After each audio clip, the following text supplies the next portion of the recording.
بسم اللہ الرحمن الرحیم۔ حضرت عبداللہ بن عمرو بن العاص رضی اللہ عنہما سے روایت ہے کہ رسول اللہ صلی اللہ علیہ وآلہ وسلم نے فرمایا، جس شخص نے 10 آیتوں سے قیام کیا وہ غافلوں میں شمار نہیں ہوتا، اور جو 100 آیتوں سے قیام کرے وہ قانتین یعنی عابدین میں لکھا جاتا ہے، اور جو 1000 آیتوں سے قیام کرے وہ المقنطین یعنی بے انتہا ثواب جمع کرنے والوں میں لکھا جاتا ہے۔ سنن ابو داود حدیث نمبر 1398۔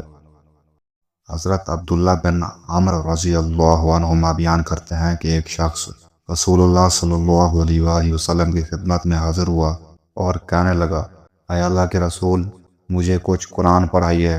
آپ نے فرمایا 3 سورتیں پڑھو جن کی ابتدا میں الف لام را ہے، یونس، ہود اور یوسف۔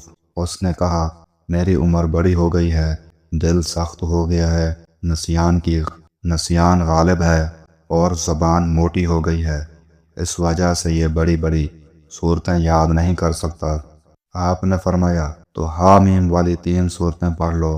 اس پر بھی اس نے اپنی پہلی بات ہی کہی۔ آپ نے فرمایا، تو مسبحات والی 3 صورتیں یاد کر لو جن کے شروع میں سبح یا یسبح آتا ہے۔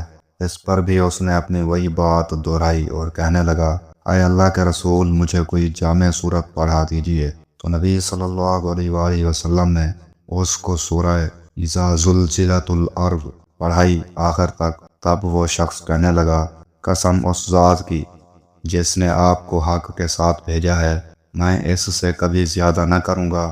پھر وہ پیٹھ پھیر کر چلا گیا۔ تو نبی صلی اللہ علیہ وآلہ وسلم نے 2 مرتبہ فرمایا، اس چھوٹے سے مرد نے نجات پائی۔ سنن ابو داود حدیث نمبر 1399۔ سیدنا ابو ہریرہ رضی اللہ عنہ نبی صلی اللہ علیہ وآلہ وسلم سے بیان کرتے ہیں کہ آپ نے فرمایا، قرآن کریم کی ایک سورت 30 آیتوں والی اپنے پڑھنے والے کے لیے سفارش کرے گی حتیٰ کہ اسے بخش دیا جائے گا۔ مراد ہے تبارک الذی بیدہ الملک۔ سنن ابو داود حدیث نمبر 1400۔